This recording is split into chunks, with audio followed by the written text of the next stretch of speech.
Hello, good morning. டேய் நான் என்ன விஷயம் கதைக்க போகிறேன்ட்டா, இந்த ஆங்கிலத்தை கதைக்கிறதுக்கு எங்களுக்கு டென்ஸ் தெரியும். அதாவது காலம்ன்றது. தமிழில் இது 3 காலமாக இருக்குது. ஒன்று நிகழ்காலம், இறந்த காலம், எதிர்காலம்ன்ட்டு. ஆனால் ஆங்கிலத்தில் இது 3ஐயும் 12ஆக பிரிச்சிருக்கு. இப்போ சாதாரணமாக பார்த்தா நிகழ்காலம்ன்றா simple present, present continuous, present perfect, present perfect continuous. அதேமாதிரி பாஸ்ட்டில் பார்த்தோம்னா simple past, past continuous, past perfect, past perfect continuous. அதே மாதிரி ஃப்யூச்சரில் simple future, future continuous, future perfect, future perfect continuous. அப்போ இந்த பிரிவுகளில் எங்களுக்கு தெளிவு இருந்தால் மட்டும்தான் வசனத்தை சரியான முறையில் சேர்த்து கதைக்க இயலும். அப்போ நீங்கள் இதில் பார்க்கக்குள்ள இப்போ சிம்பிள் ப்ரெசன்ட்னு சொல்கிறோம். இதில் ஹெல்பிங் வேர்பாக டூ டஸ்ன்றது பயன்படுத்தப்படுறது. அந்த டூன்றது ஐவியூ தே வந்தால் டூ பயன்படுத்தணும்ன்ற விதி இருக்குது. அதேமாதிரி கீ சி இட் வந்தால் டஸ் பயன்படுத்தணும்ன்ற விதி இருக்குது. இந்த விதி தெரிஞ்சால் நீங்கள் அங்கே வசனத்தை அமைக்கலாம். இப்போ உதாரணமாக பாருங்க, இந்த சிம்பிள் ப்ரெசன்ட்ன்றது என்னென்னு கேட்டால் ஒன்று தொடர்ச்சியாக வளமையாக நடக்கிற ஒரு விஷயம்.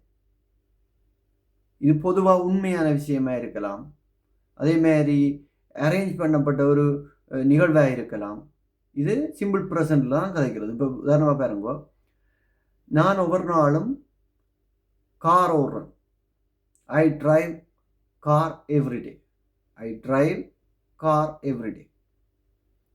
அதே மாதிரி அவள் ஒவ்வொரு நாளும் கார் ஓடுறாள்னா she drives car everyday. She drives. அந்த எஸ்ஏன்னு வருதுண்டா அங்கே டஸ் ஏறுறதால அந்த வேர்ப்பில் டிரைவ்ஸ் அண்டு மாறும்.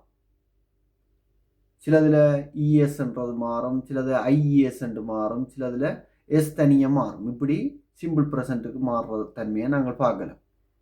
இப்போ உதாரணம் பாருங்க, இப்போ அவளுக்கு சாக்லேட் பிடிக்கும். She likes chocolate. She likes S வருது, ஏன்னா டஸ் சேர்ந்துருக்கு அதில். ஆனால் எனக்குன்ட்டு சொல்லாக I like chocolate. I like chocolate. எனக்கு சாக்லேட் பிடிக்கும். அப்போ இந்த வித்தியாசம் தான் அந்த சிம்பிள் ப்ரெசன்ட்ல எங்களுக்கு தெரியும். ஆகவே இப்போ சாதாரணமாக பார்த்தா அவன் கிரிக்கெட் விளையாடுறவன். இப்போ வளமையாக சொல்கிறோம், அவன் கிரிக்கெட் விளையாடுறவன். He plays cricket. ஏன் பிளேஸ் என்று வந்தேன்டா அதில் டஸ் சேர்ந்துருக்கு. ஆனால் நான் விளையாடுறேன் கிரிக்கெட் என்னன்னு சொல்லுவேன், ஐ பிளே கிரிக்கெட் எவ்ரிடே. நான் ஒவ்வொரு நாளும் கிரிக்கெட் விளையாடுறேன். ஆனால் அவன் ரெண்டு பேராக்க ஹீ பிளேஸ் கிரிக்கெட் எவ்ரிடே என்று வருது.